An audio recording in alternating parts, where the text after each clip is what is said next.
Hello students, मैंने कल आपको चैप्टर फर्स्ट कराया था क्लास 11th का, जो आपके नीट की प्रिपरेशन के लिए कैसा है, बहुत ही इम्पोर्टेंट है। उसमें मैंने आपको कल जीव जगत के बारे में बताया था। क्या जीव जगत है, वो किस तरह से हुआ, और उसमें जीव जगत में किसको, और उसका मैंने क्या बताया था आपको, क्लासिफिकेशन के बारे में बताया था कि आरोही क्रम में किस तरीके से लगाते हैं, द्विनाम जो पद्धति है वो किसने दी थी, और वो द्विनाम जो पद्धति थी वो बनाई किस लिए गई थी, और जो द्विनाम पद्धति है उसके खोज किसने की थी, वो किसने दी थी द्विनाम पद्धति, वो दी थी कैरोलस लीनियस ने। इसी तरीके से आज मैं अगला चैप्टर जीव जगत का वर्गीकरण क्या पढ़ाऊंगी अगले चैप्टर में, जीव जगत का वर्गीकरण। इसको इंग्लिश में कहते हैं बायोलॉजिकल क्लासिफिकेशन। आज इसमें क्या क्या है आपका इस चैप्टर में, सेकंड चैप्टर में Monera kingdom, Protista kingdom, Fungi kingdom, Plantae kingdom, Animalia kingdom, virus, viroids तथा लाइकेन। इतना सा आपको मैं आज क्लास में पढ़ाऊंगी इस चैप्टर में। सभ्यता के प्रारंभ से ही मानव ने सजीव प्राणियों के वर्गीकरण के अनेक प्रयास किए हैं। मतलब जब से ये सभ्यता प्रारंभ हुई थी तब से जो मानव प्राणी थे उन्होंने क्या किया था, वर्गीकरण के लिए अनेक प्रयास किए हैं। अब मैं इसमें आपको वही पढ़ाऊंगी जो कल की तरह ही पढ़ाऊंगी, रीड कराऊंगी, जो इम्पोर्टेंट है, जो आपके एग्जाम के लिए इम्पोर्टेंट है। तो उस तरीके से इसमें जो फर्स्ट पैराग्राफ है ये आपके एग्जाम के लिए क्या है, इम्पोर्टेंट नहीं है, तो ये पैराग्राफ मैं आपको रीड नहीं करा रही, मैं आपको यहाँ से रीड कराऊंगी सेकंड पैराग्राफ से। लीनियस के काल में सभी पादपों और प्राणियों के वर्गीकरण के लिए द्विजगत पद्धति विकसित की गई थी। जो कैरोलस लीनियस थे साइंटिस्ट, उनने क्या दिया था, बायोनोमियल नोमेनक्लेचर दिया था, सिस्टम दिया था कि नहीं दिया था। लास्ट चैप्टर में जो मैंने आपको रीड कराया था, तो किसने दी थी, द्विनाम पद्धति है, किसने दी थी, लीनियस ने दी थी, जिसमें क्रम से प्लांटी में क्या आते हैं, प्लांट आते, पादप एवं एनिमेलिया प्राणी जगत में वर्गीकृत किया गया था। इस पद्धति के अनुसार यूकैरियोटी एवं प्रोकैरियोटी एक कोशिक एवं बहुकोशिक तथा प्रकाश संश्लेषी हरित शैवाल एवं अप्रकाशित संश्लेषी कवक के बीच विभेद स्थापित करना संभव नहीं था।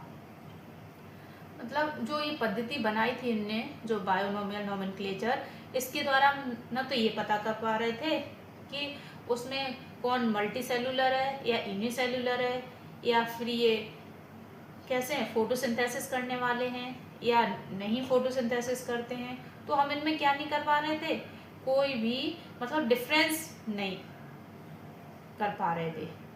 तो इसलिए फिर आगे भी क्या किया गया, आगे भी किया गया। अब धीरे धीरे फिर इसको आगे बढ़ाया। पादपों एवं प्राणियों पर आधारित यह वर्गीकरण आसान एवं सरलता से समझे जाने के बावजूद बहुत से जीवधारियों को इनमें से किसी भी वर्ग में रखना संभव नहीं था। क्योंकि अगर आप देख रहे हो इसमें प्लांटी और एनिमेलिया हैं, इसमें बहुत से क्या होते हैं, अब वायरस होते हैं, कुछ बैक्टीरिया होते हैं, कुछ क्या है इसमें, अब जैसे इसमें एल्गी है, फंजाई है, इन सबको अलग अलग रखना पड़ेगा। अब उसमें भी एल्गी फंजाई कैसे, कुछ यूकैरियोटिक हैं, कुछ प्रोकैरियोटिक हैं, वो भी देखना पड़ेगा, कुछ यूनिसेलुलर हैं, कुछ कैसे हैं, मल्टी सेलुलर हैं, कुछ फोटोसिंथेसिस करने वाले हैं और कुछ फोटोसिंथेसिस नहीं करने वाले हैं। तो इन सबको एक ही ग्रुप में रखना संभव नहीं था।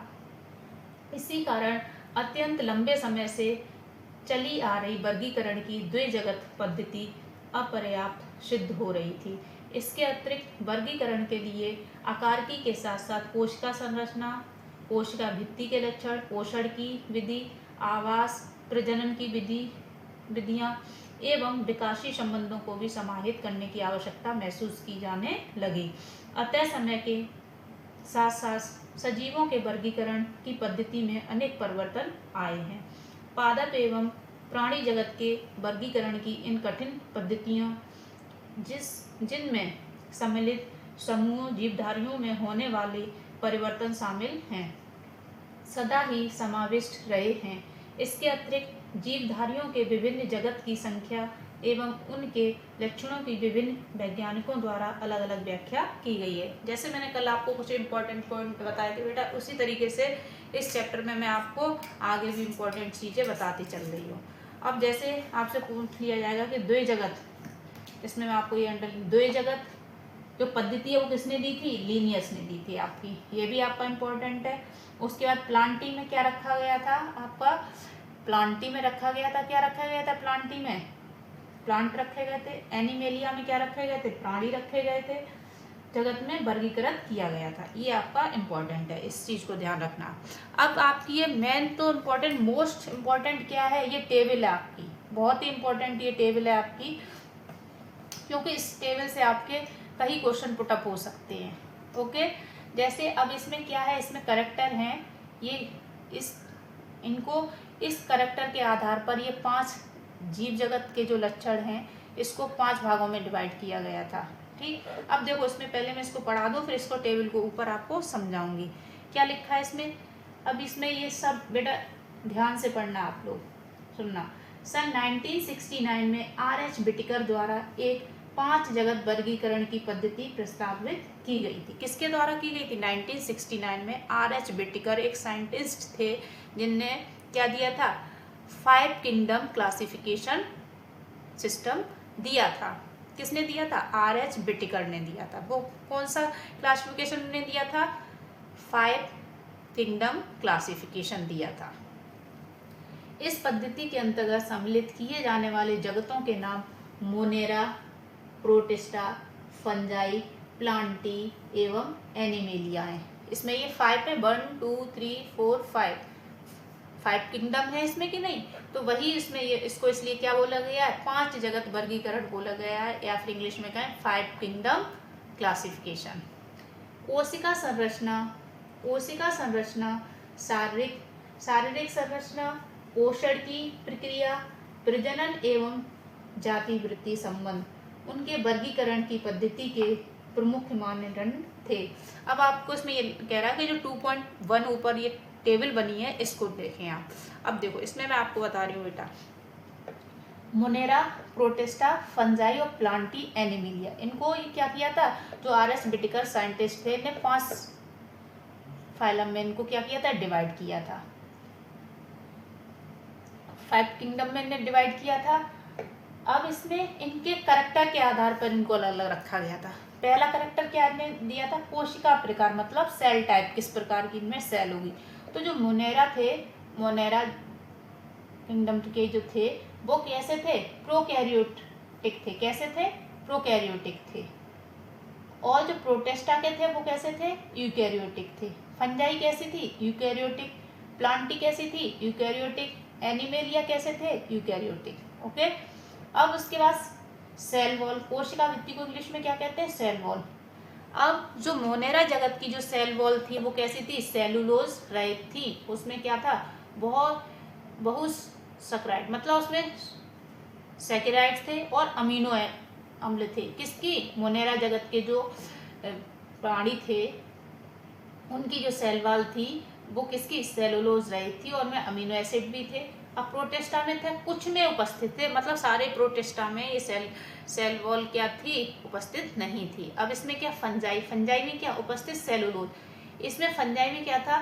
सेलुलोज तो था, वो भी किसका बना हुआ था? सेलुलोज काइटिन का बना हुआ था। किसका बना हुआ था? ये पूछ लेते हैं, ये मोस्ट इंपॉर्टेंट है। ये भी आपका यहाँ पर ये इतना सारा कि जो फंजाई में सेल वॉल होती है वो किसकी बनी होती है? तो वो किसकी बनी होती है? काइटिन की। अब प्लांटी में सेलुलोज है, इसमें भी क्या है? सेलुलोज है। एनिमेलिया में ये एब्सेंट होता है। एनिमेलिया में क्या एब्सेंट होता है? सेलुलोज नहीं होता है। ओके, अब है न्यूक्लियर मेम्ब्रेन, जिसको केंद्रक झिल्ली बोलते हैं। इसमें मोनेरा जगत में न्यूक्लियर मेम्ब्रेन क्या होती है? एब्सेंट होती है। प्रोटिस्टा में क्या होती है? प्रेजेंट होती है। फंजाई में भी क्या होती है? प्रेजेंट होती है। प्लांटी में भी क्या होती है? प्रेजेंट होती है। और एनिमेलिया में क्या होती है? प्रेजेंट। ओनली किसमें एब्सेंट है? जो मोनेरा जगत है आपका, उसमें ये क्या है? न्यूक्लियर मेम्ब्रेन एब्सेंट है। अब इनकी बॉडी का देखा गया है कि जो इनका बॉडी ऑर्गेनिज्म है वो किस तरीके से, ये कैसे हैं? कोशिकीय हैं। जो मोनेरा है वो कैसे हैं? कोशिकीय हैं। प्रोटिस्टा भी कोशिकीय हैं। और ये कैसे है, बहुकोशिकीय मल्टी सेलुलर हैं, लूज टिश्यू जो इस पे पाए जाते हैं। इसमें फंजाई में। प्लांटी में क्या है, ऊतक है मतलब टिश्यू है, इनमें कुछ ऑर्गन्स हैं और कुछ ऊतक तंत्र भी हैं जिसे टिश्यू सिस्टम बोलते हैं, वो भी हैं। इसी तरीके से एनिमेलिया में ऊतक भी है मतलब टिश्यू भी है, अंग भी है, ऑर्गन मतलब, और सिस्टम भी है, उसमें अंग तंत्र का सिस्टम भी है। वो तो आप सभी को पता हो, जो एनिमल हैं उनमें सब में क्या है, सिस्टम है। अब है पोषण की विधि, इंग्लिश में बोले मोड ऑफ न्यूट्रिशन। अब इसमें क्या है, ये इनका पोषण कैसा होता है, किसका, जो मोनेरा जगत में जो प्राणी आते हैं उनका किस तरीके का पोषण होता है। स्वपोषी होते हैं, रसायन संश्लेषी एवं प्रकाश संश्लेषी, तथा परपोषी, मृतपोषी एवं परजीवी होते हैं। मतलब इसमें कुछ तो कैसे होते हैं, कीमोरिसेप्टर होते हैं, कुछ फोटोसिंथेसिस करने वाले होते हैं, कुछ पैरासाइट होते हैं, कुछ कैसे होते हैं, स्पोरोफाइट होते हैं। मतलब हर तरीके का इसमें मोनेरा में आता है। और उसके बाद प्रोटिस्टा, प्रोटिस्टा में कैसे हैं, स्वपोषी हैं, मतलब जो अपना भोजन स्वयं बना ले उनको क्या कहते हैं, स्वपोषी कहते हैं। जैसे इसमें क्या आ जाएगा, प्रकाश संश्लेषी तथा परपोषी, जो मतलब फोटोसिंथेसिस करते हैं उनको बोलते हैं।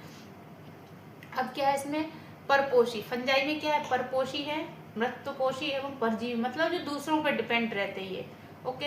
अब है स्वपोषी, प्लांटी कैसे, पौधे क्या होते हैं, वो स्वपोषी तो होते हैं, वो अपना भोजन कैसा बनाते हैं, स्वयं ही तो बनाते हैं, वो भी किसके द्वारा, फोटोसिंथेसिस के द्वारा अपना वो भोजन स्वयं बनाते हैं।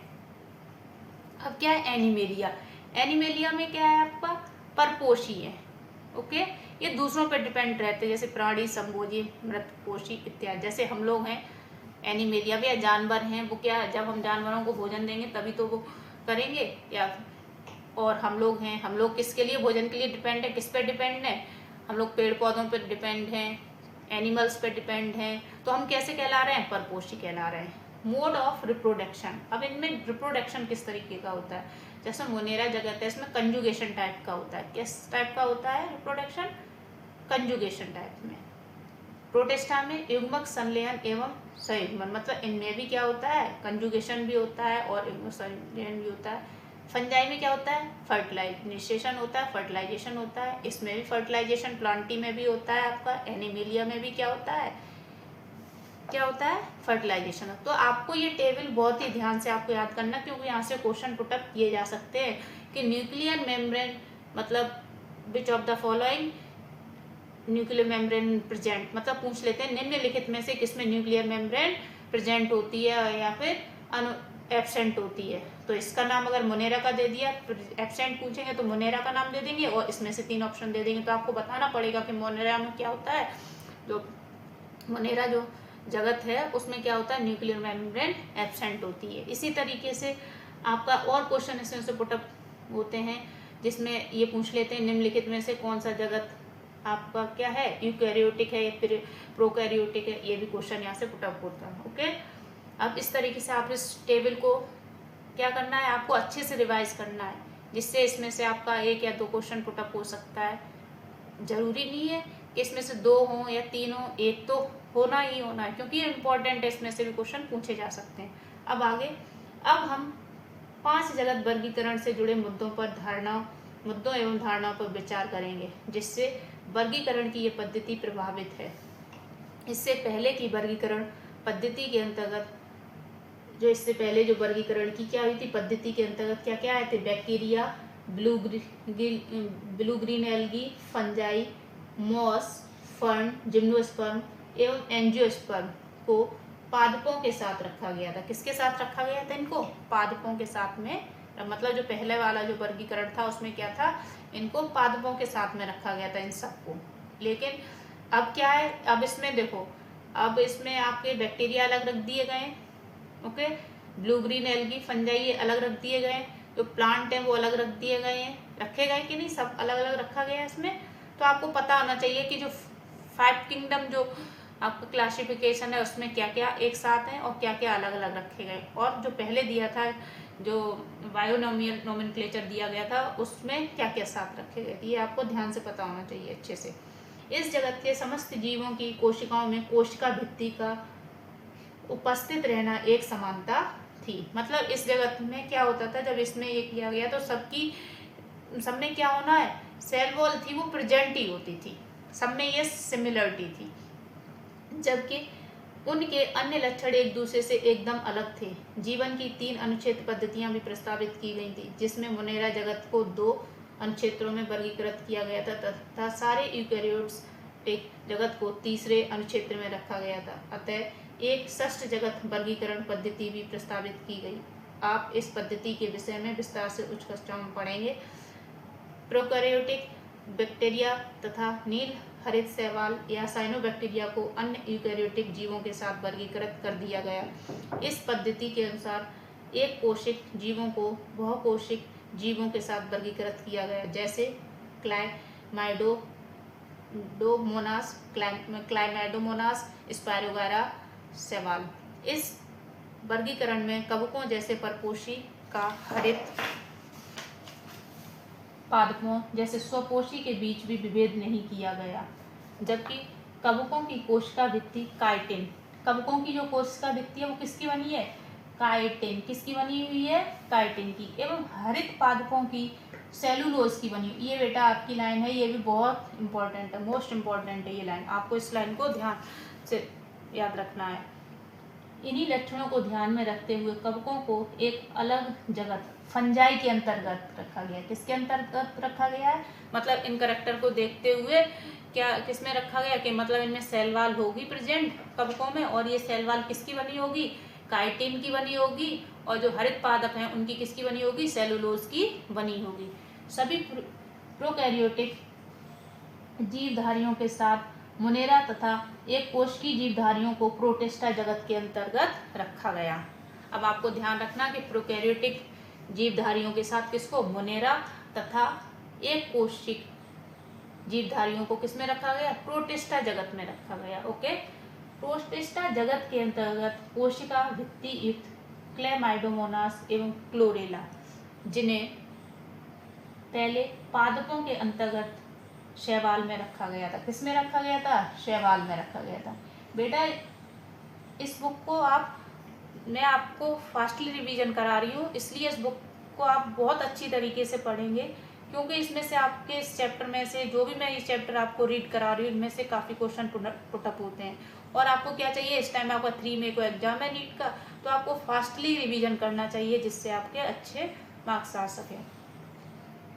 पैरामीशियम एवं अमीबा, जिन्हें पहले प्राणी जगत में रखा गया था, के साथ रखा गया है, जिनमें कोशिका भित्ति नहीं पाई जाती। क्या नहीं पाई जाती, इनमें सेल वॉल नहीं पाई जाती। इस प्रकार इस पद्धति में अनेक जीवधारियों को एक साथ रखा गया, जिन्हें पहले की पद्धतियों में अलग अलग रखा गया था। ऐसा वर्गीकरण के मानदंडों में परिवर्तन के कारण हुआ है।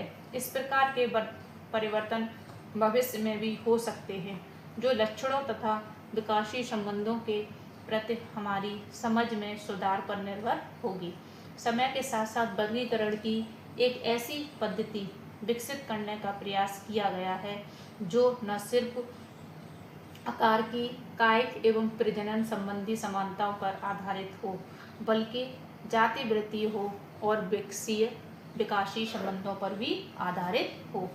अब इस चैप्टर में हम क्या बिटिकर पद्धति के अंतर्गत मुनेरा, प्रोटिस्टा एवं फंजाई के लक्षणों का अध्ययन करेंगे। मतलब हम आगे किस किस का करेंगे, मतलब जो आर.एस. बिटिकर ने जो ये 5 किंगडम क्लासिफिकेशन दिया है उसी के आधार पर हम क्या करेंगे, उसी के बेस पर हम इसमें मुनेरा का, प्रोटिस्टा का और किसका, फंजाई का और किसका, प्लांटी और एनिमेलिया का क्या करेंगे, स्टडी करेंगे। अब आगे आपका है मुनेरा किंगडम। सभी बैक्टीरिया मुनेरा जगत के अंतर्गत आते हैं। मतलब पहली लाइन इंपॉर्टेंट है इसमें आपकी, क्या है, जितने भी सभी जो बैक्टीरिया होते हैं वो किस किंगडम में आते हैं, मुनेरा में आते हैं। किस में आते हैं, मुनेरा में आते हैं। ये बेटा आपकी लाइन बहुत इंपॉर्टेंट है, आपसे पूछ लिया जाएगा कि सभी बैक्टीरिया क्या मुनेरा जगत में आते हैं। आपको नाम दे देंगे इसमें से कौन सा बैक्टीरिया मुनेरा जगत में आता है, या इसमें से कौन सा बैक्टीरिया है जो मुनेरा जगत में आता है, ऐसे आपसे पूछ लिया जाता है। ये जीव सूक्ष्म जीवियों में सर्वाधिक संख्या में होते हैं। मतलब जो सूक्ष्म जीवी होते हैं, माइक्रो ऑर्गेनिज्म होते हैं, उनमें कैसे होते हैं, बहुत ही अधिक मात्रा में होते हैं और लगभग सभी स्थानों पर पाए जाते हैं। मिट्टी क्या है, मुट्ठी भर मिट्टी में सैकड़ों प्रकार के बैक्टीरिया देखे गए हैं। अगर आप एक मुट्ठी क्या लोगे, मिट्टी लोगे, तो उसमें क्या होगा, सैकड़ों बैक्टीरिया होंगे। अब इसमें क्या कह रहा है, ये गर्म जल के झरनों, मरुस्थल, बर्फ एवं गहरे समुद्र जैसे विषम एवं प्रतिकूल वास स्थानों जहाँ दूसरे जीव मुश्किल से ही जीवित रह पाते हैं। मतलब ये जो बैक्टीरिया हैं वो कहाँ कहाँ पाए जाते हैं, ये गर्म जल के झरनों, मरुस्थल में, बर्फ एवं गहरे समुद्र जैसे विषम एवं प्रतिकूल वास स्थान होते हैं, वहाँ पर जो हैबिटाट होते हैं वहाँ पर, जैसे वहाँ पर क्या होता है, कुछ लोग बड़ी ही मुश्किल से अपना जीवन जी पाते हैं, वहाँ पर भी ये बैक्टीरिया आसानी से ग्रो कर जाते हैं, में भी पाए जाते हैं। कई बैक्टीरिया तो अन्य जीवों पर या उनके भीतर परजीवी के रूप में होते हैं। क्या होता है, कुछ तो बैक्टीरिया ऐसे होते हैं जो जीवों पर रहते हैं, उनके अंदर भी रहते हैं पैरासाइट के रूप में। समझ में आ रहा है, कुछ तो ऐसे होते हैं बैक्टीरिया जो जीवों के ऊपर रहते हैं लेकिन उनकी बॉडी के भी अंदर पैरासाइट के रूप में रहते हैं। बैक्टीरिया को उनके आकार के आधार पर 4 समूहों, किसके आकार के आधार पर, कितने समूहों में, 4 समूहों में। नंबर 1 गोलाकार कोकस, जो ये कोकाई जिसे बोलते हैं, बहुवचन में इसको क्या बोलेंगे, कोकाई बोलेंगे। जैसे एग्जाम्पल इसका कोकाई का क्या है, डिप्लोकोकस। आप बेटा ये याद रखना, आपसे पूछ लिया जाएगा जो गोलाकार कोकस होते हैं उनका कोई एक एग्जाम्पल दो, तो ये क्या होगा, डिप्लोकोकस। छड़ाकार बैसिलस। अब देखो ये छड़ाकार के क्या है, ये बैसिलस हैं, और इनका एग्जाम्पल क्या है, एसर्सिया कोलाई। बहुवचन में इन्हें क्या बोलते हैं, बैसिलाई बोलते हैं। कोमा आकार के, अब कोमा आकार के कौन से बैक्टीरिया होते हैं, विब्रियो होते हैं। ये कैसे हैं, कोमा के आकार के हैं कि नहीं, कोमा जिस तरीके से लगाते हैं उसी तरीके का है ये कि नहीं। तथा सर्पिलाकार स्पाइरेलम, बहुवचन इसका क्या होगा, स्पाइरेला में बांटा गया। स्पाइरेला का वो क्या है एग्जाम्पल, हेलिकोबैक्टर। क्या एग्जाम्पल है इसका, हेलिकोबैक्टर। और इसमें ये जो विब्रियो बैक्टीरिया होता है वो कैसा होता है, कोमा शेप का होता है। अब आपका वही इसमें पूछ लिया कि हाउ मेनी टाइप बैक्टीरिया, किसके शेप के आधार, तो आपको पता होना चाहिए कितने टाइप के होते हैं, 4 प्रकार के होते हैं। अब आपको इनको एग्जाम्पल पता होना चाहिए कि गोलाकार को जो बैक्टीरिया होते हैं उनका एग्जाम्पल क्या है, तो आपको पता होना चाहिए डिप्लोकोकस, बैसिलस शेप के जो होते हैं उनका क्या है, एसर्सिया कोलाई। और उसके बाद इसमें जो आपका कोमा के आकार का उसका क्या है, विब्रियो है। अब देखो इसमें कोकाई है, ये बैसिलाई है, इसमें क्या है, ये स्पोर है, क्या है, ये स्पोर है। स्पाइरेला में क्या है, फ्लैजिला भी है, इसमें क्या है, ये फ्लैजिला बने हुए हैं, और ये क्या है, विब्रियो है। ये किस शेप का है, कोमा के आकार की। अब आगे बढ़ो। यद्यपि संरचना में बैक्टीरिया अत्यंत सरल प्रतीत होते हैं परंतु इनका व्यवहार अत्यंत जटिल होता है। ये बैक्टीरिया देखने में तो बहुत सिंपल से दिखाई देते हैं लेकिन जो इनका हैबिटेट होता है, जो इनकी हैबिट होती है वो कैसी होती है, बहुत ही कॉम्प्लेक्स होती है। चयापचय की दृष्टि से अन्य जीवधारियों की तुलना में बैक्टीरिया में बहुत अधिक विविधताएं पाई जाती हैं।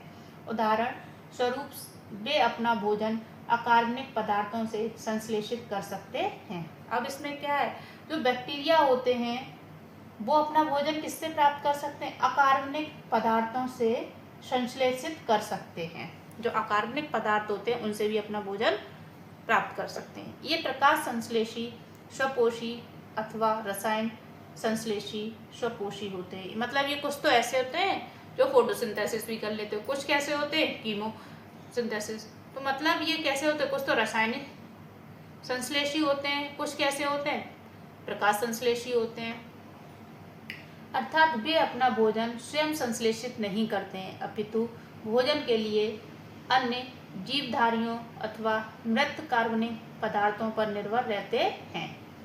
अब ये क्या है, इसमें भोजन के लिए वो किस पे, अन्य जीवधारियों पर, और जितने भी मरे हुए जानवर होते हैं उन पर क्या होते हैं, ये डिपेंड रहते हैं। अब है आपका आर्की बैक्टीरिया। आगे क्या है, आर्की बैक्टीरिया।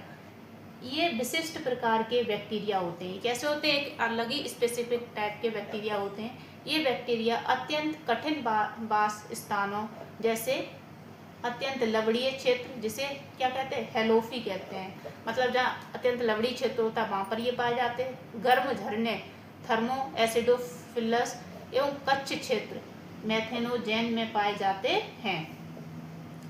आर्की बैक्टीरिया तथा अन्य बैक्टीरिया की सेल वॉल की संरचना एक दूसरे से भिन्न होती है। मतलब जो आर्की बैक्टीरिया होते हैं और जो और सामान्यतः बैक्टीरिया होते हैं, इनकी सेल वॉल कैसी होती है? डिफरेंट होती है बिल्कुल। यही लक्षण उन्हें प्रतिकूल अवस्थाओं में जीवित रखने के लिए उत्तरदायी है। मेथेनोजेन अनेक रूमिनेंट पशुओं जैसे गाय एवं भैंस के किसमें? इंटेस्टाइन में पाया जाए। जो मेथेनोजेन होता है वो कैसे? जो जुगाली करने वाले जानवर होते हैं जैसे गाय और भैंस है, इनकी इंटेस्टाइन में पाए जाते हैं। ओके।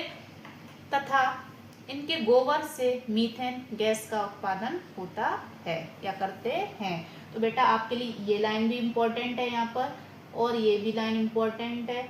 उसके बाद ये पूछ लेते हैं कि जो रूमिनेंट वाले जानवर हैं उनकी कहाँ पाए जाते हैं? तो आंत में पाए जाते हैं। और ये जो बैक्टीरिया होते हैं, जो आर्की बैक्टीरिया कहाँ पाए जाते हैं? अत्यंत लवणीय क्षेत्र जिसे हेलोफी बोलते हैं, गर्म झरने जिसे थर्मो एसिडोफिलस बोलते हैं, कच्छ क्षेत्र जिसे क्या बोलते हैं हम? मेथेनोजेन बोलते हैं। ओके। अब क्या, जो आर्की बैक्टीरिया होती है ये कैसी होती है? ब्रांच्ड होती है। जो इनकी सेल वॉल होती है वो किसकी? पॉलीसेकेराइड और किसकी? लिप्टोप्रोटीन की बनी होती है। बेटा ये भी आपको याद रखना है। ये आपका ये भी इम्पोर्टेंट है पैराग्राफ, और ये भी पैराग्राफ यहाँ पर इम्पोर्टेंट है। इस साइड भी थोड़ा इम्पोर्टेंट है। ये तो आपको इम्पोर्टेंट मैं चीज़ें आपको बता रही हूँ। ओके। यहाँ पे यू बैक्टीरिया। हजारों बैक्टीरिया अथवा वास्तविक बैक्टीरिया की पहचान एक कठोर कोशिका भित्ति एवं एक कशाभ मतलब वन फ्लैगेला सेल बैक्टीरिया द्वारा की जाती है। साइनोबैक्टीरिया जिन्हें ब्लू ग्रीन एल्गी भी कहते हैं। क्या कहते हैं इन्हें? Blue green algae. साइनोबैक्टीरिया जो है उसे हम क्या कहते हैं? ब्लू ग्रीन एल्गी भी कहते हैं। में हरित पादपों की तरह क्लोरोफिल ए पाया जाता है। इनमें क्या पाया जाता है? हर जो ग्रीन प्लांट्स होते हैं उनकी तरह इनमें कौन सा क्लोरोफिल पाया जाता है? क्लोरोफिल ए पाया जाता है।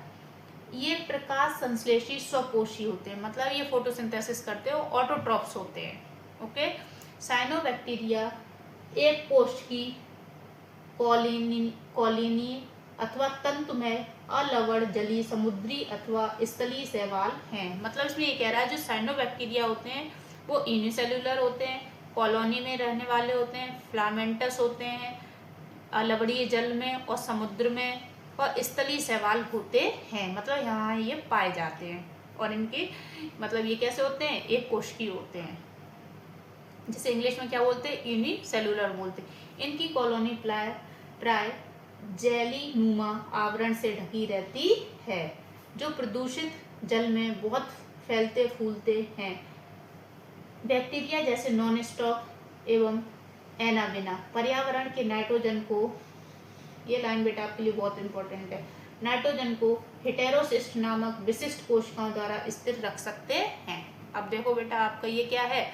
ये भी लाइन आपकी कैसी है? ये मतलब पूरा ही इम्पोर्टेंट है आपके लिए। वन पेज ये पेज ये आपके लिए कैसे हैं? इम्पोर्टेंट है। ये क्या है आपका? नॉन स्टॉक है। अब देखो इसमें क्या है? ये तो हेटेरोसिस्ट है, वो जो इसमें ये भरा हुआ है ये क्या है? जेलीनुमा। ये क्या है? म्यूसिलेजिनस सीट है। ये क्या है? म्यूसिलेजिनस सीट है।